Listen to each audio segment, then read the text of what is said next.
All systems go. Cleared for takeoff.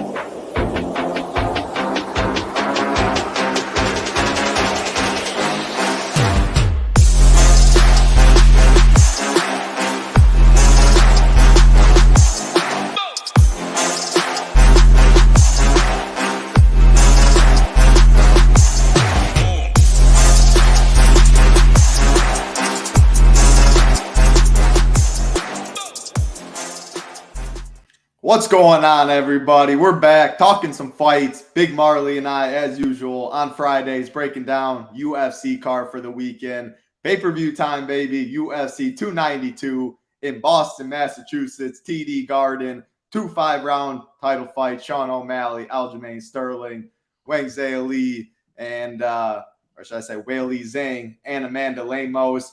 Got 2 of the Ultimate Fighter championships mixed in here as well. So 12 total fights. Everybody did make weight.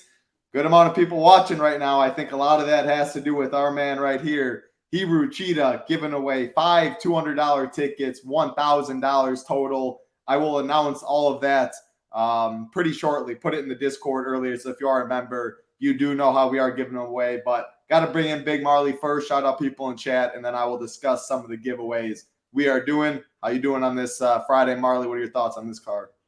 I'm good, man. It's going to be a fun show. Thanks to Rio giving away $1,000. Guys taking back-to-back cards over on DraftKings, $100K the last 2 weeks. So now he's giving back to the people.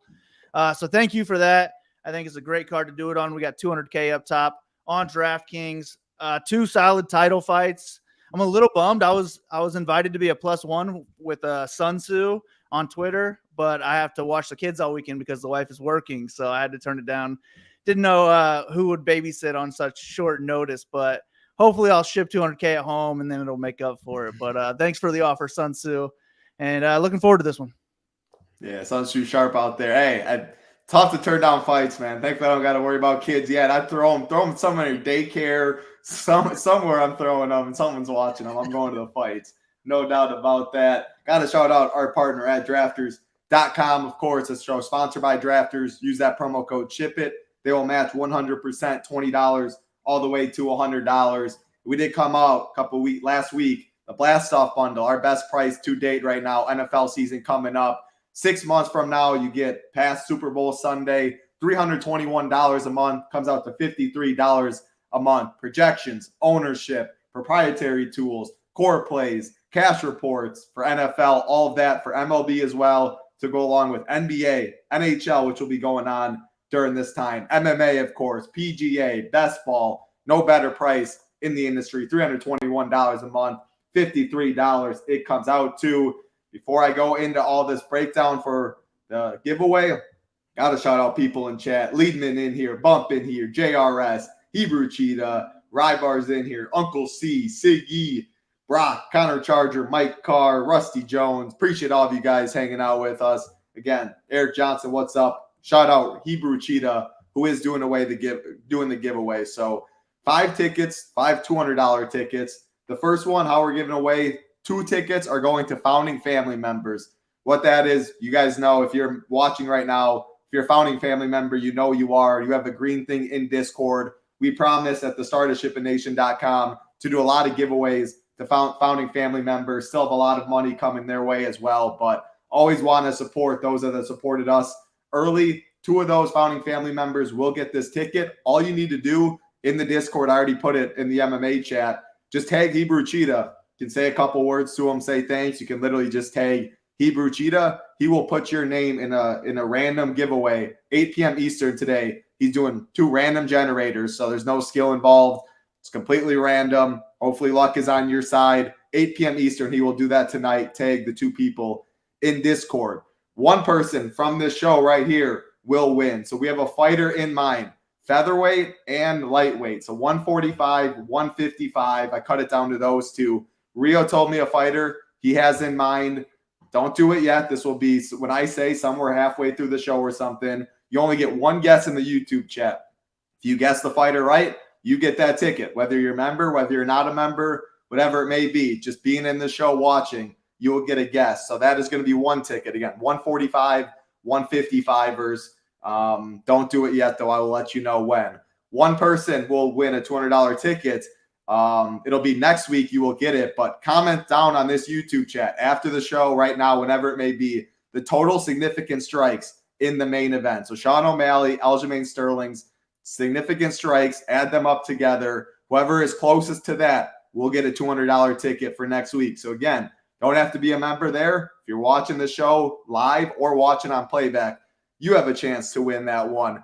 And then the last one will be someone that signs up at SHIPITNation.com, whether it is that 3-2-1 blast off bundle, $59 a month, whatever package you may choose. If you sign up, send a screenshot to title at SHIPITNation.com. So I'll write that in the chat right now. Title at SHIPITNation.com. Let me put this up here. So that's the email, just a screenshot of like the purchase, the receipt that you do get for signing up.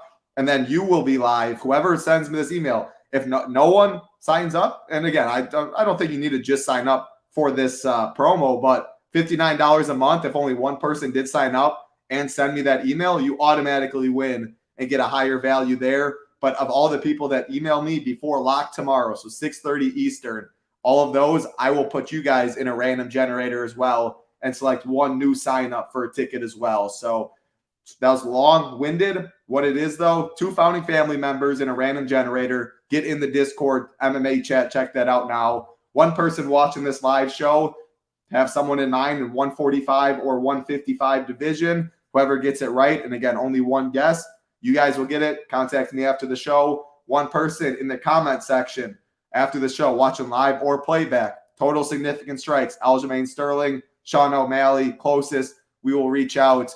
You will get a ticket next week. And then again, a new sign up will get a chance to get a ticket as well. So shout out to you, Hebrew Cheetah. I will mention that another time throughout the show. We'll give it a couple fights in when I will open it up for the live people in the YouTube chat to guess your fighter. And hopefully you do get it right. So again, great stuff.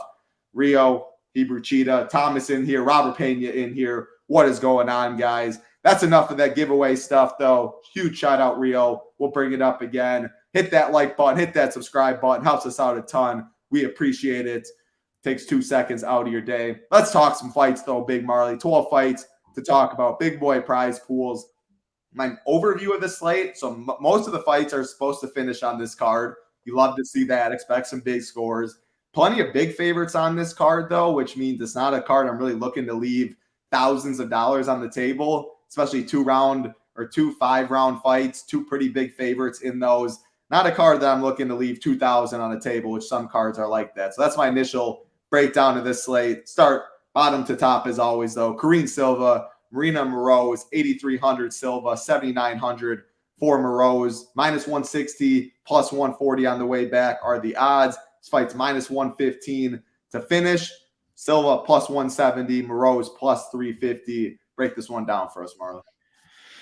Yeah, I think this is a pretty good DraftKings fight to target just to start off the card with. I don't see either side being too owned, but Silva is not a fighter that looks to go late into fights, and either one of these fighters could finish early and score 100 plus at low ownership. So this is one that I'm going to be targeting both sides of.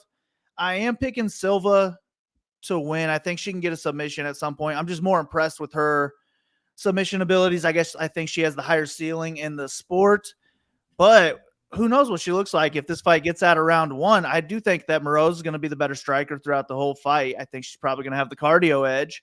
She's pretty good when she gets takedowns and throws ground and pound. It's just I don't know that you want to get takedowns against Silva, who's dangerous on the ground. And I think that if Silva gets a takedown, Morose could be in some trouble here. But we haven't seen Morose submitted yet in the UFC. So I do think she's definitely a live dog at 7,900. I'm going to be targeting both sides. And even though I'm picking Silva, if I need that $400, even in single entry, I'm fine going down to Morose because they're probably both sub 15%, sub 20% owned. And I'm fine getting leverage to both of them. I am going to take a stand on most fights. Maybe not who my winner is, but who I want to play on DraftKings. I have a stand on most fights.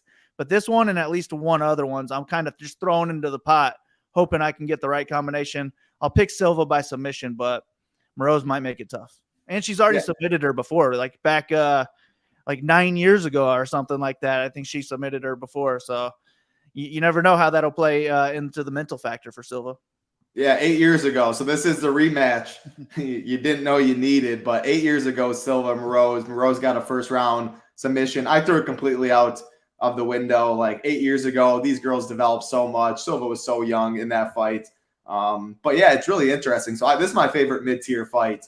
I agree with you. Get both sides to it. Anytime you see Karine Silva's name, you're going to want it in DFS. All 16 of her wins have ended inside the distance, and that's 9 by KO, 7 by sub, so she is well-rounded. Never won a fight outside of the second round, though. She's kill or be killed. So far, her UFC wins all in the first round. That's what we're talking about. Like, it's Silva early for sure for me. She's very live for a first-round finish, but if Morose can survive, who knows what Silva's gas take's going to look like. Morose looks like a good live betting spot there. Morose throws out a ton of volume, absolutely no power behind it. But it does add up for DFS. The significant strikes, 100 plus are in the realm of possibilities, can mix in takedowns as well. Silva can do the same thing. Like, it's going to be a good scrap early.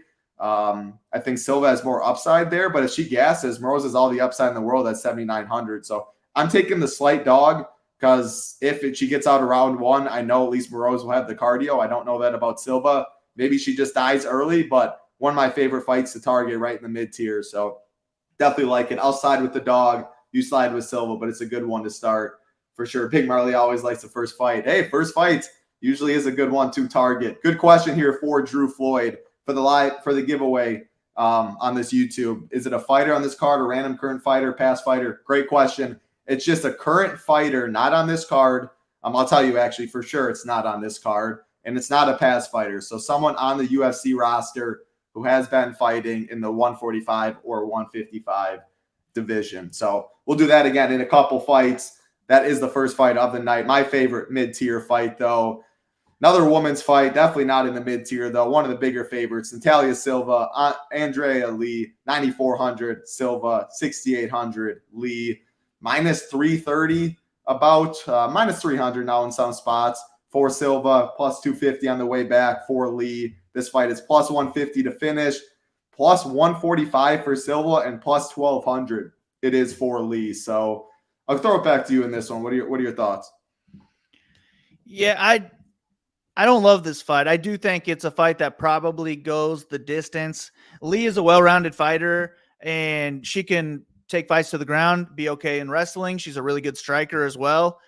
But Silva looks like she could be the real deal. And I think if she gets the fight to the ground, which I think is more likely, I would give her the wrestling advantage. I also think she's the much more dangerous grappler of the two. And on the feet, she's more dangerous. She's going to be faster. So I just think she has Lee covered everywhere. But at 9,400, if she's not looking to wrestle much, it's going to be hard to pay off that price tag, especially when we have two champs priced lower than her. So I think Silva would best be used as a pivot away from one of those champions at much lower ownership. I do like her to get the win. I just don't know that she even scores over 10x, and I think it's going to be hard for her to score over 100 without a finish here. And on the Lee side, if she wins, I would expect her to score over 10x. And maybe it takes bad judges for her to get the win here. But I don't expect her to finish. I would think it'd be a close 3-round fight if she gets her hand raised. And I think she's a good cash game punt at 6,800. If she does lose a 3-round fight, she could put up 30-plus points here, and you could still win in cash games with that. So that's how I would be using it. Silva as the pivot, Lee as a cash game play, but give me Silva to win 30-27. Yeah, similar thoughts here. Like Silva at 9,400, I make the slate plan for 20 teams and less. I think that's most people out there aren't 150ing. Like in 150, Silva's a great pivot. If you build a chalky lineup, she's going to be one of the lower owned fighters. You differentiate that way, but you have 150 teams to work with. If you only have 20 teams, 10 teams, 5 teams, I can't click Silva at 9,400 when Aljo is 500 less, Whaley's 200 less. If you want to go to Rodriguez, 100 more, Ian Gary, 100, 200 more, way better finishing equity. Like she's just in that dead range. Women's fights, I mean, it feels like it's always close. The dog there, plus 145 inside the distance isn't crazy. So again, I'd use her as a like chalky. Your whole lineup is use her to get a little different, but I don't like it. I won't have any in 20 teams or less. I do like Andrea Lee, and I don't love too many dogs on this card. A lot of the dogs I do like are early. I'm going to side with Lee in this one. I think minus 330 is way too wide. Lee's a good offensive she's just dangerous offensively. Over 5 significant strikes landed per minute, mixes in 2 takedowns per 15 minutes, scores really well on DraftKings. Now, there's no power. I should say no power, not much power coming back from Lee, but crisp jab, can stay at range, good offensive wrestler, like I said. Defensive wrestling, not really there, but Silva, I mean, she's a young fighter, but she's definitely a striker, a Muay Thai girl. Could she get at some takedowns? Maybe, just because Lee's takedown defense is not good. But I think it mainly stays on the feet.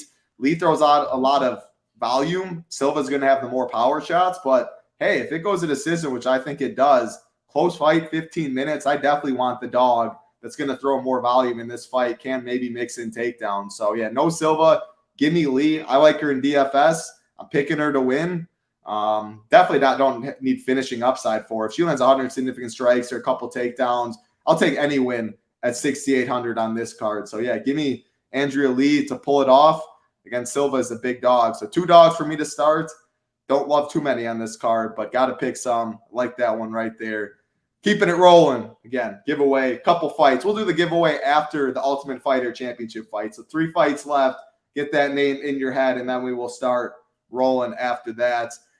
Fun one right here. Andre Prachowski, Gerald Meerschaert, 8,800 Prachowski, 7,400 for GM3. Prachowski sitting around minus 220, minus 230.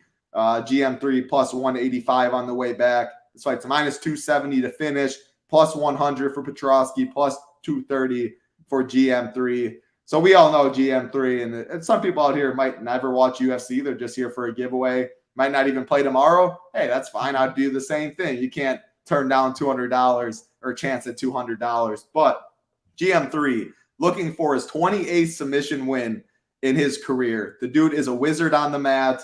45 of his 51 pro fights have finished inside the distance.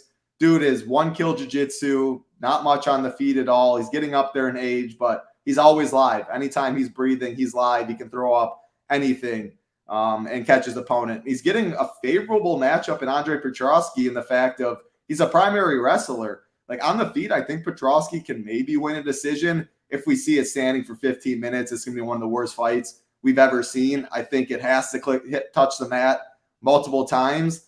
And Prachowski has a lot of upside at 8,800. No doubt about that. Top control, takedowns, some ground and pound, even money for a finish there. I'm going to slide with another dog, though, man. I'm going GM3 in this one. I don't get GM3 fights right very often. He's always a big dog. Like the Murdoch fight, the dude comes out of nowhere, plus 600 or whatever it was, finds the win. But if you're telling me this fight's going to mainly play out on the mat and I get good plus money on a card I don't like many dogs, it's got to be GM3 time, man. So sign me up for another dog. 3 dogs to start. Confidence not high in any of them, really. But the nature of this slate, I'll tell you right now, I like a lot of favorites moving forward. So need some dogs. GM3 by second or third round submission. Prachowski can't slow a bit. Give me him by sub, man. What do you got in this one? I like that. And I was almost talking myself into picking Meerschaert outright when I was doing my picks. But I just think he's a great DraftKings play because he has one of the highest ceilings for the underdogs on the card. He won't be too overly owned because of the title fights. I think they'll both get more ownership than him. So I think he's definitely in play, man. He could submit this guy in any round. I think the longer this fight goes, the better he'll start to look on the feet. Prachowski just slows down more and more as the fight goes along. He still gets these third round finishes, but man, it just looks ugly. But I do give Prachowski the striking edge in the first round. I think he's got a whole lot more power. He could connect on the chin of Meerschaert. That's the only way this fight scores well on the feet is a Prachowski knockout, probably. But yeah, we're looking to target this fight for the grappling. Prachowski, good wrestler, solid grappler. Meerschaert will even pull guard to get to the ground. He's got like 3 times as many submissions as Prachowski even has fights. So, man, I think Meerschaert might be one of my most popular underdogs on the card. However, I picked Prachowski to get it done. I think he could finish him in any round. I just have to favor him. I think he wins the fight more often than not. But this is the other fight where I'm targeting both sides of it. I just want this fight in the majority of lineups I create. And if I can be overweight to both of them, that's ideal. But if I'm making one lineup, I might actually prefer Meerschaert and just see what else that opens up for me. But we'll see. I don't know. I'm going to be going back and forth with my single entry lineup. I know that one of them will be on that lineup. I don't know which one yet, though. Yeah, it's like it makes it hard because on cards like this, when I know I hardly like any dogs, like I think dogs are going to come through. I don't want to be the guy to pick every single favorite. So then I look at the line, and that's when you do bet. Like if it's plus 250 or whatever, you're like, all right, do they have more than a 30% chance of win or whatever the number comes out? You look at the money line odds, you look at what it equates to, and you think in your head, out of 10 times, will they win this fight X amount? I think GM3 is very live 4 out of 10 times in this fight, which is better than the odds indicate. Plays out on the map. 45, and you said you like both sides of this fight. Yeah, most GM3 fights, 45 of his 51 fights have finished. Kill or be killed kind of guy. Definitely like that. So Eric Johnson said, I'm going 177 strikes. So now that you will comment on the YouTube video for a ticket next week. And 2 fights from now, you are going to put just one time. If you say multiple, you make multiple guesses, you're going to be disqualified. But you're going to put one guess in the YouTube chat of a fighter that weighs 145 or 155 in the featherweight or the lightweight division. Current fighter, not on this card, not a past fighter. And that will be for this giveaway here. The strikes go in the YouTube comments. 2 fights. Here are the Ultimate Fighter Championships right here. So these guys, all 4 actually, were in the UFC prior, got cuts, fought on the Ultimate Fighter, won out, or they're in the finals now for the lightweight division and the bantamweight division. We're in the bantamweight right here. Brad Katona, Cody Gibson, 8,500 Katona, 7,700 for Gibson, about minus 160, minus 175 for Katona, plus 130 on the way back for Gibson. This fight is plus 155 to finish, plus 265 for Gibson inside the distance, plus 400 for Katona. So the underdog in Gibson is more likely to finish this fight, the bookmakers think. What do you see in this one? Yeah, I would agree. I think that Gibson's the more likely finisher, but Katona's the better minute winner. I think he would want to keep this fight on the feet. That's where his biggest advantage will be. But he's a pretty good wrestler. He's okay in top control, and I think that's where he would be able to score more of his points if he's able to get in top control. But the way I see it is Katona should look to strike for 3 rounds. If he could do that, I like him to win all 3 rounds. And he's just not going to score very well in that scenario. So I really don't care for Katona on DraftKings too much. And I would rather just target the finishing upside of Gibson, somebody who wants to get the fight to the ground. That's what we like on DraftKings. And if he can lock up a sub or a ground and pound victory, he's going to score a lot of points. And he's going to have one of the higher ceilings for underdogs on the card. So I'm picking Katona to win because he's more well-rounded. But my preferred play, I'd rather take a stand on DraftKings, and I'll just put Gibson as my preferred play. He's the one I'd rather get some leverage to. I don't even know that I'll get any Katona with 20 or less lineups, but I do know Gibson will make those lineups. So I'm hoping my prediction is wrong and Gibson's able to submit him or something like that because he's an underdog I'm interested in. You've already picked 3 underdogs to win outright, and I think I only picked 1 on the whole card. So I'm going to be using underdogs I'm picking to lose throughout the whole card. Yeah, I do it every card too. You have to. We play the salary game. So my question for you, because I expected, so Gibson, he's battling a knee injury. We really don't know. I haven't seen too much details or anything past that throughout the season. He's been battling this knee injury. That wasn't 100% last fight. Like I think he still has to be bothering him. But my question for you is like Katona. I mean, he's a solid wrestler. He wrestles in a lot of his fights. Gibson can wrestle too. So my thoughts was like 2 guys could both shoot for takedowns in this one, especially if Gibson's knees banged up. If he can lay and pray and go that way, like I think this fight was going to – I have no confidence on either of these 2. So I didn't watch the whole season. I went back and watched some of their fights on the season, watched these like Austin Hubbard, watched some of them in the UFC.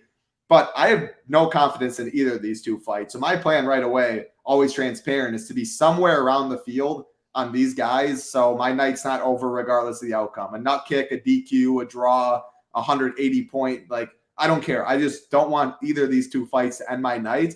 But I thought how I came into it was I had more interest in this fight than the other because both guys can wrestle, and that we know. I mean, Corey Sandhagen, the most boring performance, puts up 133 just because of lay and praying. So do you think Katona shoots? Do you think he mainly stays on the feet? Because if so, I might want to adjust my tags a little bit. See, I'd probably project him for like one and a half takedowns, because I just think his biggest edge is going to be on the feet. But I didn't go back and watch the show either. I watched all four of their guys' last fight, the one that got him into this. And I did see that Gibson had that knee issue, and the guy was kicking at his knee in that fight, but I didn't know how big of an issue it was. And I would think that's a good thing for Katona, though, to keep it on the feet instead of getting it to the ground where homie doesn't even really need his knees that much. But maybe he's throwing more leg kicks here. I would just, if I'm Katona's coach, I'd want him to keep it standing. And then if you need to, if you get caught or something on the feet, then you look to go back on and fall back on takedowns. And I think he would probably be okay in top control.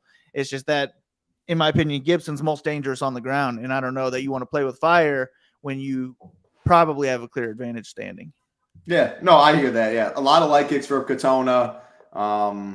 More leg kicks than punches, really. If it stays on the feet, I wouldn't have as much interest in this one. I'll be around the field somewhere. I hope there's wrestling in this fight, but maybe we'll lower my ownership a little bit. One fight left before we do the giveaway. So the other Ultimate Fighter Championship, this one in the lightweight division. Austin Hubbard, Kurt Hollabaugh, 8,400 for Hubbard, a 7,800 for Hollabaugh. We got minus 170 for Hubbard, plus 145 on the way back for Kurt, plus 110 inside the distance, and pretty much the same inside the distance props. Kurt plus 260, Austin plus 275. Throw it right to you in this one. Pretty similar odds as the last fight. Think it mainly stays on the feet. Again, the dog has a slightly better finishing odds in this one. What do you see? Yeah, this is one where I talked myself into the underdog because of the line. I do think that Hubbard's probably the cleaner striker over the course of 3 rounds. He might have the wrestling edge as well.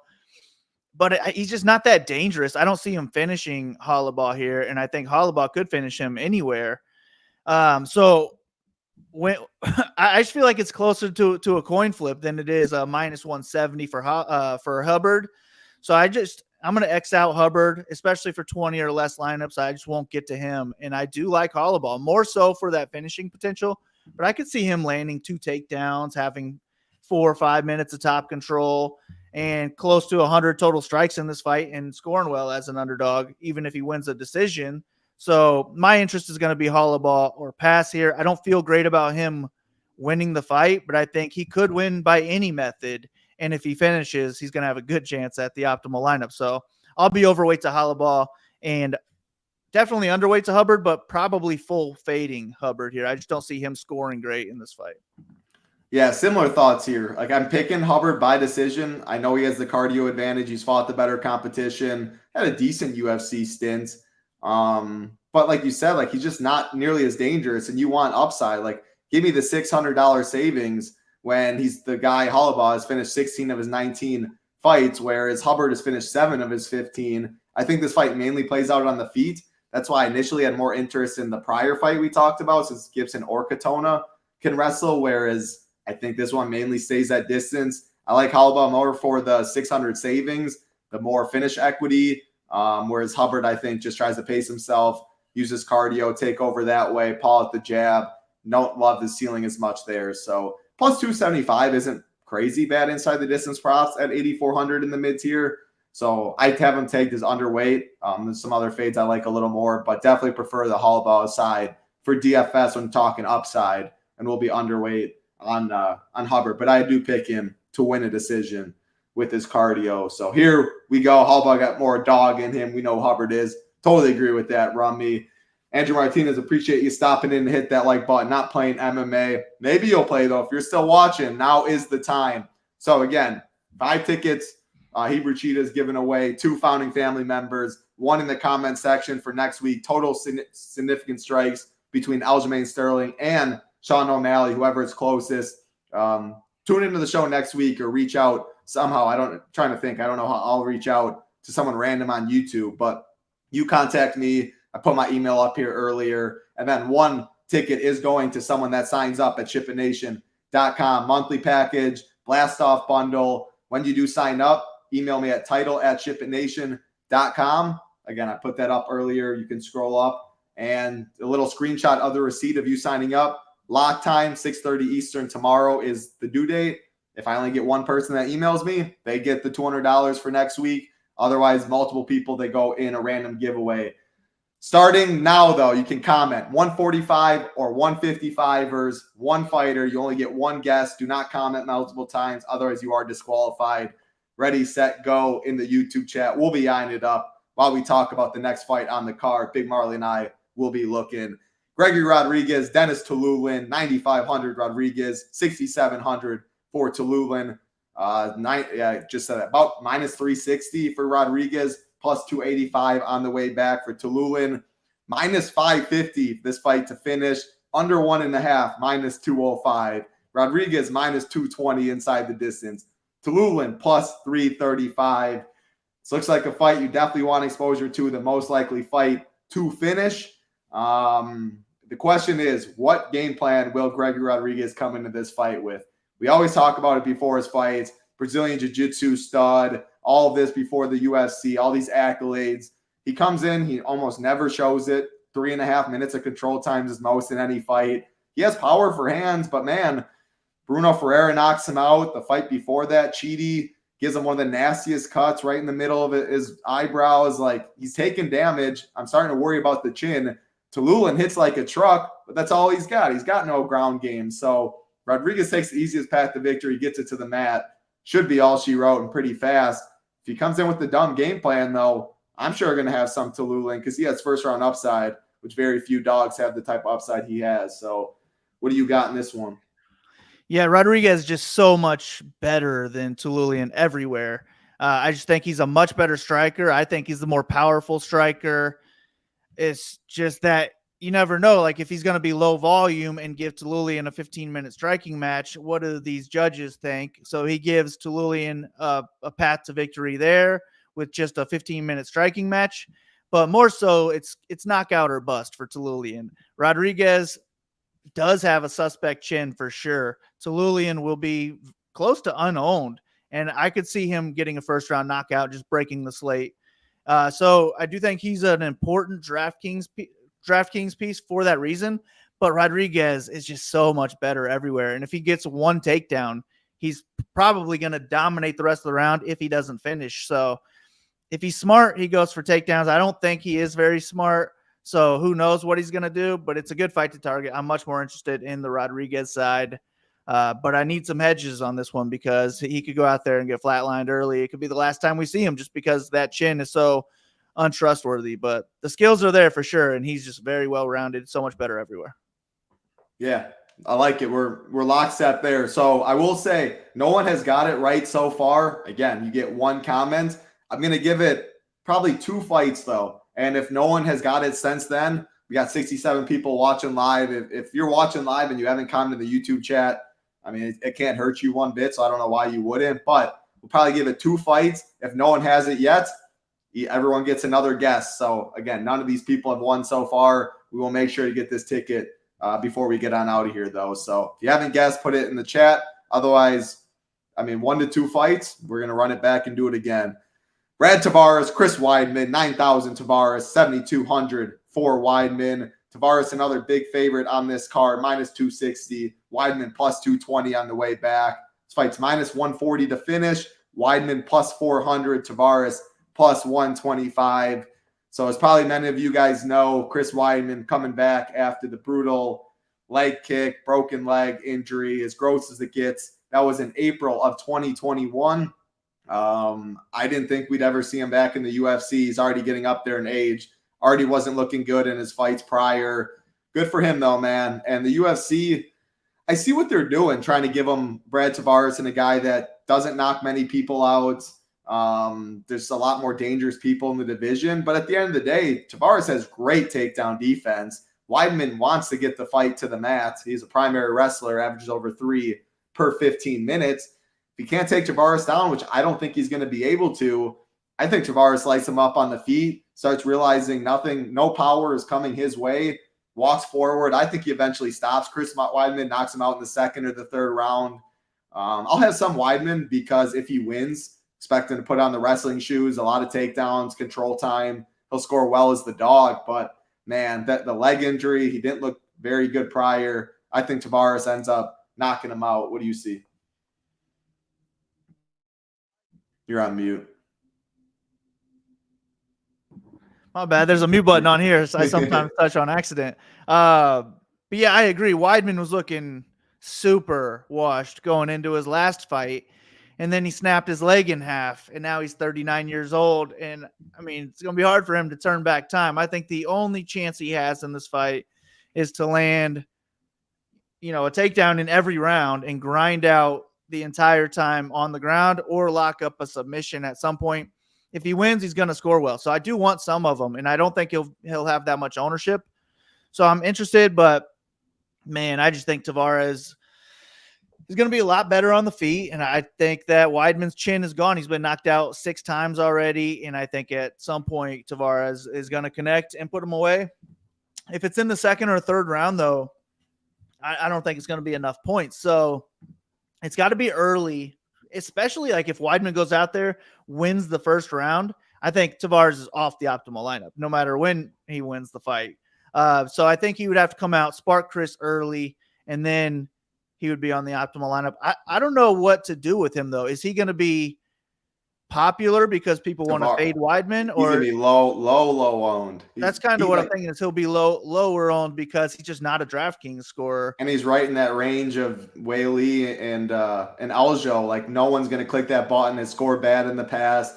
Like, I'd rather same sentiment as Silva. Like, Tavares is where I'm going to get different, and Silva you can use that too, but give me the $400 savings on a card where salary's tight. So yeah. Oh, yeah. I would be more interested in Tavares than Silva, especially for cheaper. Yeah. It's just that he hadn't scored 100 points in over a decade. And if he does lose just one round, he's probably not going to have enough time to put up a big score, because the knockout would be the majority of his points. He's not going out there trying to take down Chris Weidman, and he could easily just piece him up for 3 rounds if he wants to and score 60 points. But that's not going to cut it. So it's knockout or bust for Tavares. But knockout or bust against a guy who's been knocked out multiple times and looks awful. So I'm definitely down with it. I'm picking Tavares by knockout. I just don't know who I'm going to have more exposure to. I want exposure to both of these guys. This is going to be my third fight where I'm just taking both sides of it. And then all the others, I'm much more interested in one side of the fight. But yeah, Tavares by knockout at some point. Yeah, Weidman's been knocked out 6 times, coming back after this leg injury. It's been a minute. Like, there's a lot better plays in the upper tier than Tavares, but when you're talking ownership, he's a way to get different in a chalky lineup. Maybe I end up with more Weidman because you need dogs in the price and wrestling, but I hope not. If that's what Solver gives me, and I love all my exposures, sure, but I think Tavares knocks him out. All right, round 2. We're going right back. 145ers, 155ers. Again, one comment. If you already made a comment, though, you can do it again. Round 2, drop them now. We'll be eyeing the chats. I'll give a small hint. No.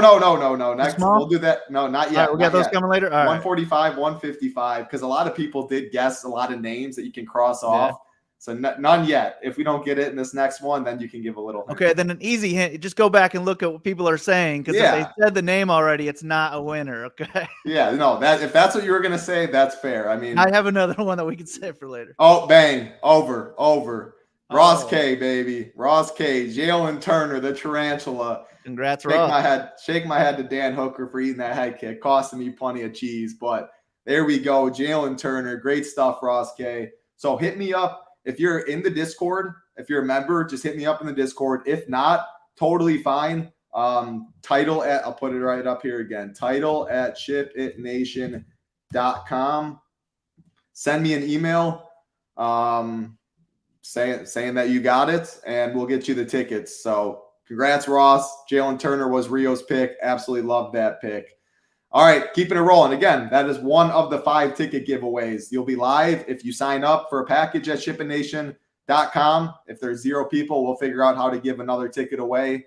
If you're only one person that emails me a receipt, if you sign up, don't email me a receipt. You're not eligible. You have to email me the receipt at Titletown2121. That'll be another ticket. 2 founding family members, get in the Discord, check MMA pin messages. That'll be going live tonight. And then comment on this YouTube channel, total significant strikes combined between Sean O'Malley, Aljamain Sterling, and they will get a $200 ticket next week, whoever is closest. So great stuff there. Jalen Turner. Keeping it rolling. Mario Bautista, Damon Blackshear, 9,100. Bautista, 7,100. Blackshear.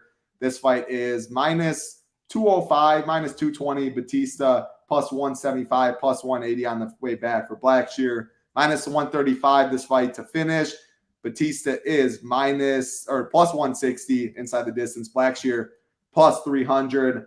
Many of you are probably like, how many Damon Blackshears are in the world? There's only one, man. And yes, we just talked about him last week. Third twister in UFC history. Walked through Jose Johnson, taking the fight 1 week later. It's a lot tougher matchup this time, though, man. No doubt about that. How do you see this fight going?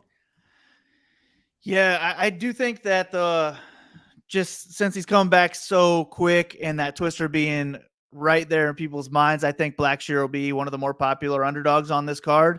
I would give him a grappling advantage in this fight. He scored 115 just a week ago, scored 114 his win before that.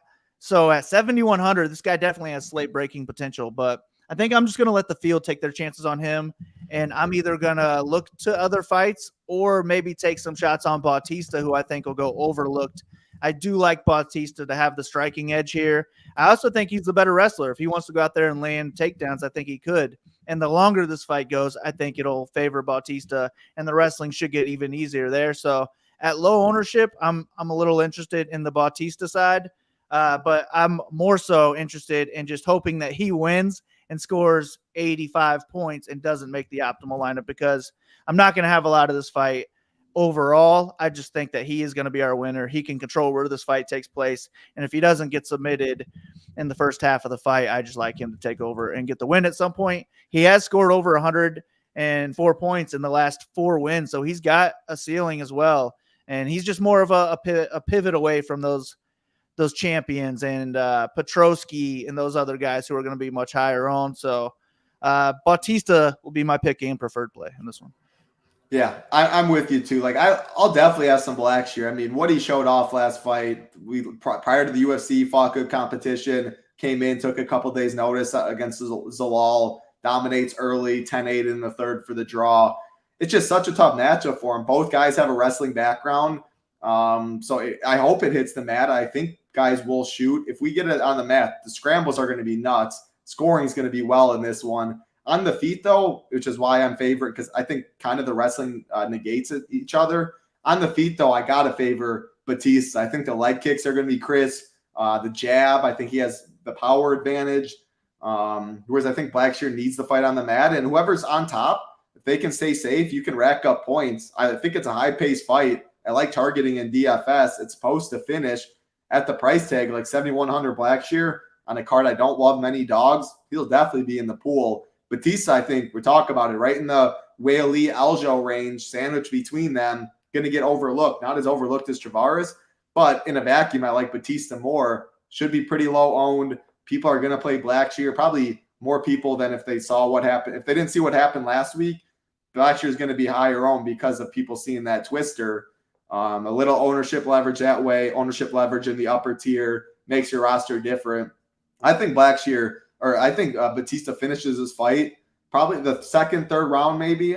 Not a strong lean on that. Wouldn't be shocked at a decision, but I think Bautista, I really like what I see. The one concern with him is the chin, and that was just because of the Trevin Jones fight. He just got bonked once, and that was all she wrote. So maybe if he has a fine chin, it was just that one fight. But I'm not worried about Blackshear's power coming the other way. So I think it's a tough matchup for Blackshear. Siding with Bautista should be a very fun scrap, though.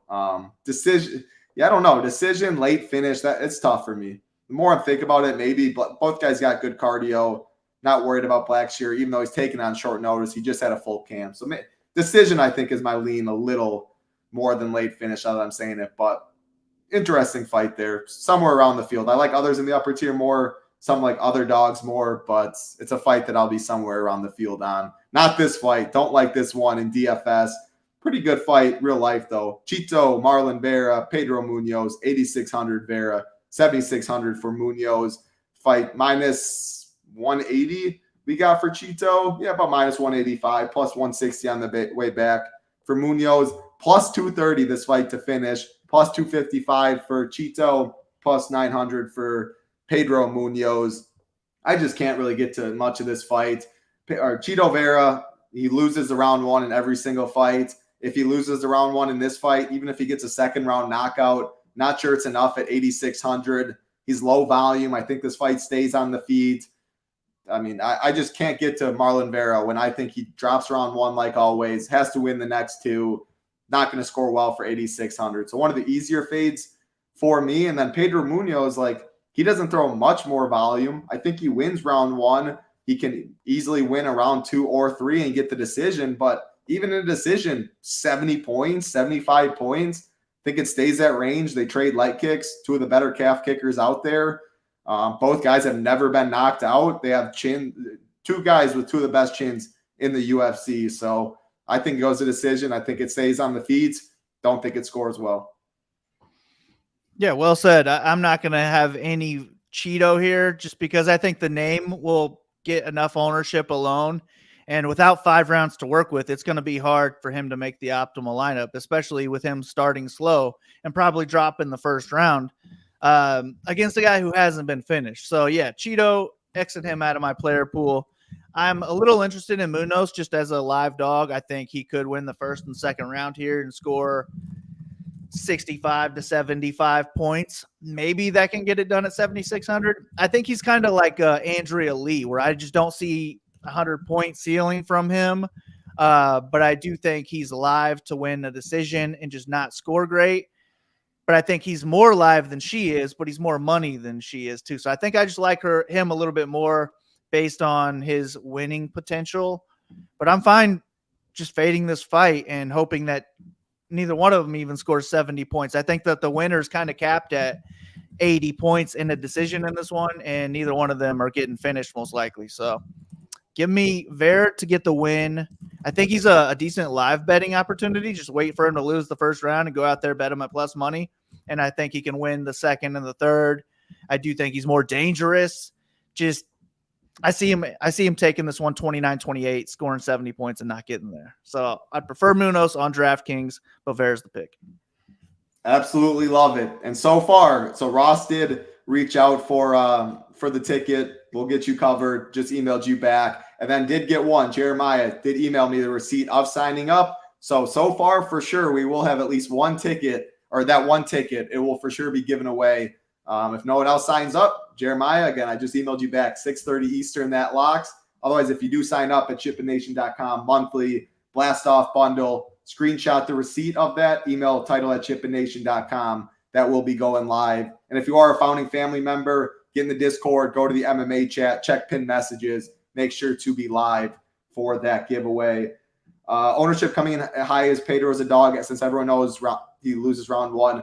Good question. I still think it's going to be pretty low because 7,600 plus 900 inside the distance. People know Pedro Munoz isn't a good scorer either on DK. So I think he probably comes in higher owned than Marlon Vera, but I think it still comes in. This is one of the lowest owned fights on the card, total ownership. I don't think he's going to be very high owned.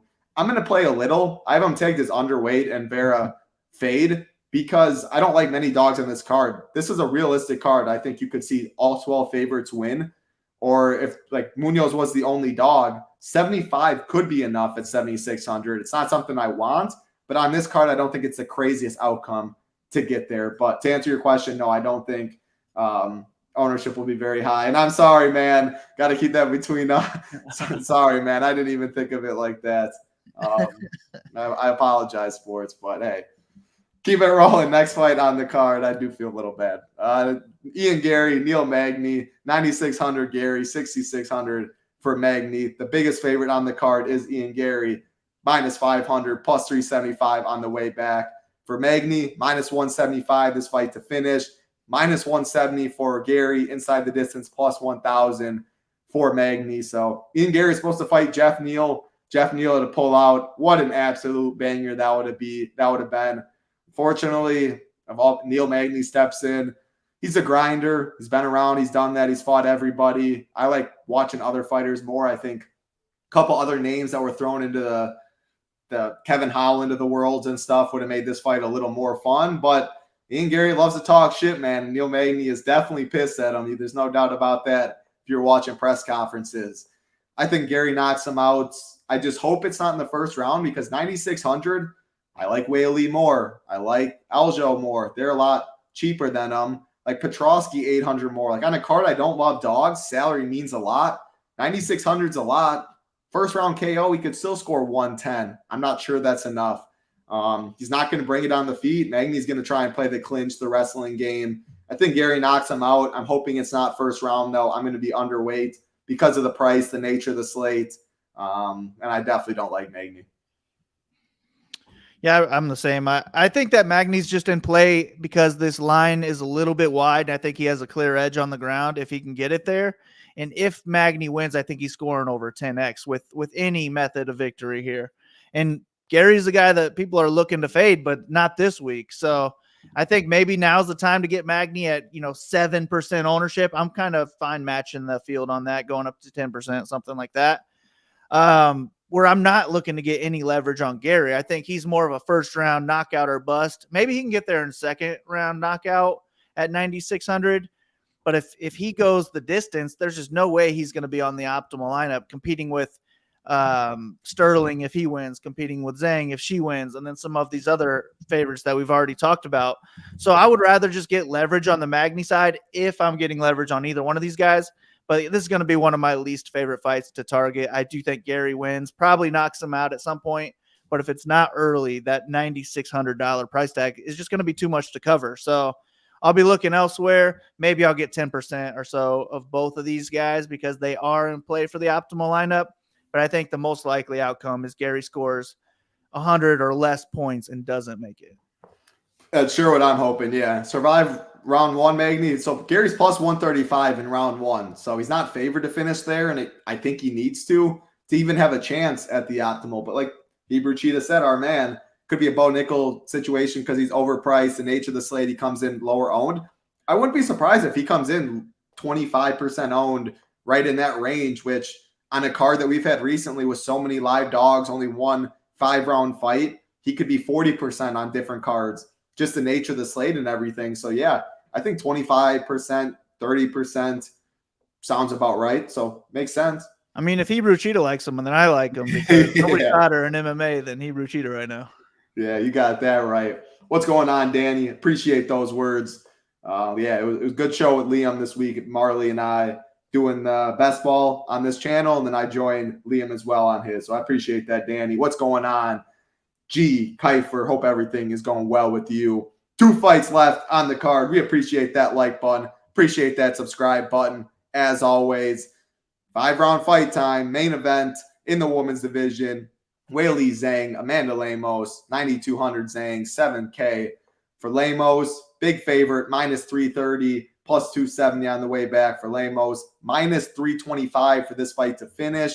Weili is minus, I'm looking at the right one. Weili is minus, I don't know why it's not popping up. What do you got for Weili? Is minus 180, minus 185, Lemos plus...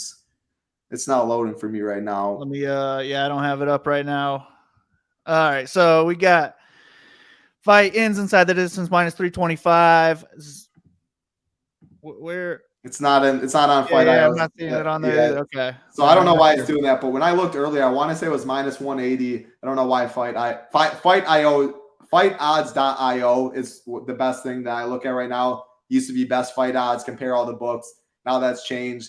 Not sure when they took that inside the distance. I found it. All right. It's just down lower than normal. Zhang wins inside the distance, minus 170. Lemos plus 375. Thank you. Minus 170, plus 325. So one of the best inside the distance props for a dog for Lemos. One of the highest for the favorites. It's 5 rounds. This one's pretty cut and dry for me. Like, I think these odds, I wouldn't say they're necessarily wide. I just think the Lemos, her win equity is all in round 1 or round 2, in my opinion. And she's as dangerous as anyone early. Like, these odds feel wide. Like, I would never bet Weili right now pre-flop. I would wait until after round 1 or round 2. And I'm not saying she's going to lose those rounds. She could come out here. She has a clear advantage on the mat. Like, if she comes out with a smart game plan, she's going to try an offensive wrestle. Lemos is very dangerous on the feet, hits like a truck, throws good volume, but she slows as the fight goes. If it stays on the feet the whole round 1, Lemos can definitely finish her and break the slate. No doubt about that. I prefer her to Sean O'Malley because when I take into ownership into consideration, I think O'Malley will be over-owned. I think Lemos definitely the lowest own of the 4 when we're talking the 5-round fights. And I think she has round 1 finishing upside. So I like her there, but I got to pick Weili because she has so many more paths. Lemos never been in a 5-round fight. Weili been in multiple. I mean, we just saw Lemos slow down in a 3-round fight against Angela Hill a couple fights ago. Scared about her get-up game. I don't think she's going to get takedowns. I think Weili can get takedowns, stay safe on top, grind out a win that way. On the feet, Lemos is powerful, but Weili's powerful. She's nasty. She's even probably more technical. So Weili could be better wherever this fight goes. I think Lemos needs to win early when she's fresh. Weili, it feels like a big score coming, though. But, yeah, I like this fight for sure. Yeah, I'm going to be on the Zhang side. I just think she's so much better than Lemos. I think that the striking could be close in the first and the second round, but Lemos's best path to victory is going to be a knockout in one of those 2 rounds. And if that happens, she's going to be on the nuts. I just think that the longer this fight goes, the more it's going to play into Zhang's favor. I think she's the better striker over the course of 5 rounds. And I just think she's going to have a huge advantage on the ground. And that's what I really like about Zhang is if she does look to get this fight to the ground, I think she could finish in any round, but she could also just rack up multiple takedowns throughout the fight. The longer it goes, the easier they should come, and she could rack up points quickly on the ground. So I'm going to be heavy on Zhang. She'll be my leverage play, and I'll be underweight to Lemos. I mean, I might even fade Lemos just because it's a title fight. She'll have the ownership there. I want to get different elsewhere. But at the same time, man, it's hard to – I'm going to be sweating if in that first and second round if I do completely fade her. Maybe I'll get 5-10%, something like that, where I'm still under the field, and I'll just have maybe 60-70% Zhang to make sure I get leverage there. I feel really good about her getting the win here, and I just think she's really better everywhere. Yeah, no, I agree with you. I just think the power of Lemos, I respect her a lot on the feet. She hits like a man at the end of the day. Like, she's one of the few at this division where that one punch, of course, Rose landed the perfect head kick, but we've seen Weili knocked out by less powerful punchers than Lemos. She's live early to keep it on the feet when she's fresh, but the longer the fight goes, the more it works against her. We got one fight left, the title fight, and I see someone dropped in their significant strikes. Put it in the YouTube comments. We're not going to be looking at these comments.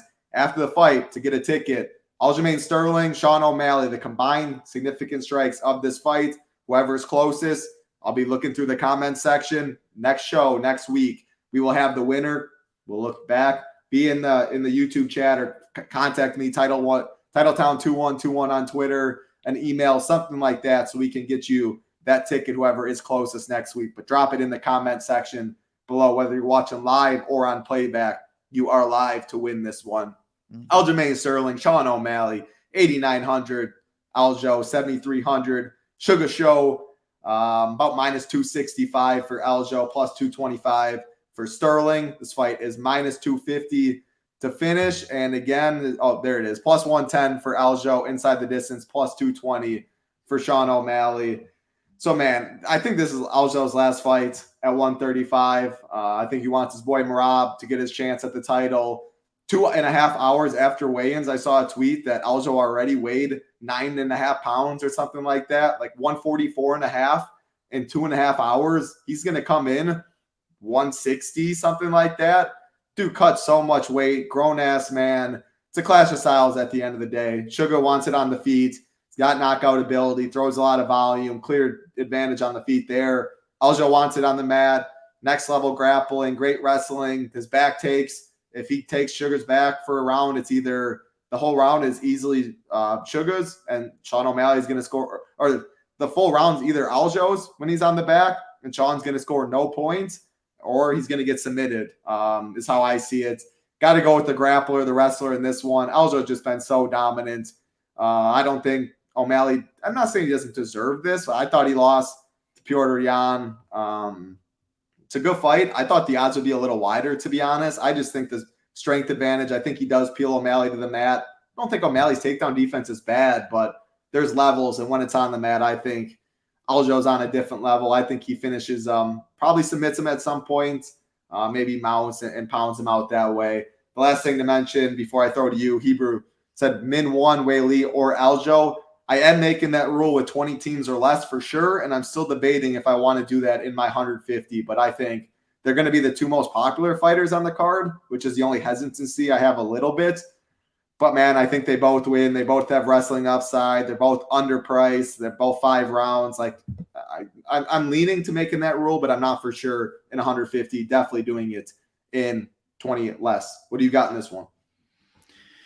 Yeah, I mean, O'Malley is going to have the striking edge. He's super dangerous on the feet. He could knock out Sterling in any round. He strikes at a high rate. So if he wins, he's going to have a good chance at the optimal lineup.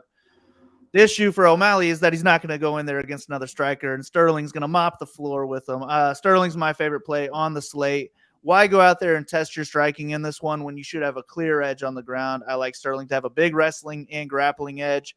He's fast. He's a good scrambler. I like him to be, he's going to be a lot stronger than O'Malley as well. So he's the one who should be able to dictate where this fight takes place. And when he gets a takedown, I just don't think that O'Malley's going to have a lot to offer. Give me Sterling to get a submission at some point. I don't even think this one's going to hit the championship rounds. He'll be my highest owned fighter on the card. But I do want some hedge lineups on O'Malley. I just think he's more likely. I think he's more likely to win than Lemos because he does have one edge in the striking, where I just don't really see any edges for Lemos, in my opinion. Maybe an early first or second striking edge, but I don't even know that that's true. I just like saying a whole lot more than Lemos, and I think that there is a clear path to victory for O'Malley here if he can stuff takedowns. I just don't think that that's going to be the case. I'll probably be like 75% Sterling, 25% O'Malley, something along those lines. But yeah, he's my favorite play on the slate, and still Sterling. Yeah, with you, and still, I agree with you. In a vacuum, throwing away ownership and everything, I'd like probably, I don't even know for sure, but probably O'Malley a little more than Lemos.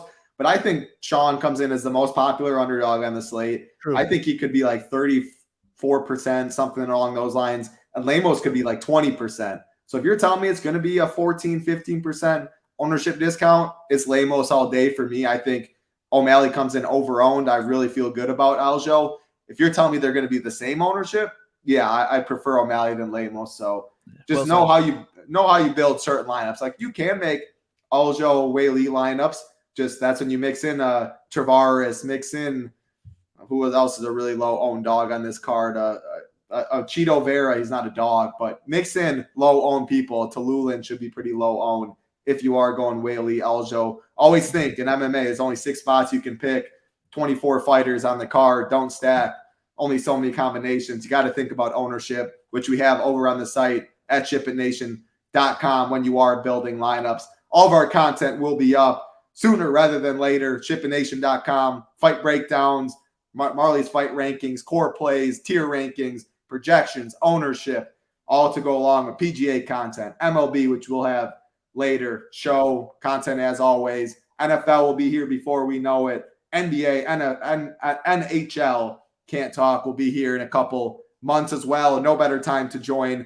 Blast Off Bundle 321, $321. The next 6 months takes you through NFL season, NBA, NHL, comes out to $53 a month. $59 a month right now. That is going up to $69 a month, though, come September 11th. Again, shout out to Hebrew Cheetah for giving away $1,000. We got Ross taking care of with Jalen Turner. Comment your significant strikes total. Sean O'Malley, Aljamain Sterling, total significant strikes in the YouTube comments here. We will pick whoever got closest. 2 founding family members are getting one. And again, if you sign up for a monthly or any package at ShipItNation.com, email me the receipt at Titletown at ShipItNation.com. That will lock at 6:30 Eastern when this MMA card locks. Do a random giveaway or a random generator for those people that sent me it. You will get a $200 ticket next week. Awesome stuff as always, Marley. Any last words for the people? I mean, no better time to sign up than right now. Get your chance at that $200 ticket. That 321 bundle is the best price you're going to get. Once we raise the price to $69, you're saving $15 every month. So get your chance at that $200 ticket. Not only does it include MMA, but it includes all sports, and we're going to crush it this year for NFL, man. I cannot wait. So go sign up, get your chance at that 200, and then hopefully you turn that 200 into a shipper. Absolutely. And Ross, respond to my email. Make sure that you did get that payment. Rio did say he sent that. Last thing Danny said, who has a higher floor, Lemos or Sean? Eileen Lemos. I think they're probably pretty even. I would probably say Lemos slightly because I expect Aljo to wrestle more. And if Aljo just dominates from the get-go, but they have pretty similar floors in my opinion. Both fights expected to finish. Going against people that I think both Weili and Aljo are going to wrestle. So really close there. Yeah, I'd say higher floor, Lemos, higher ceiling, O'Malley. Yeah, I think both are pretty similar on both of them. But let's hope to get some dogs come through. If you are going to the fights, have a blast. We'll see you in the SHIPIT Nation Discord for Big Marley. I'm Titletown. Good luck, everybody.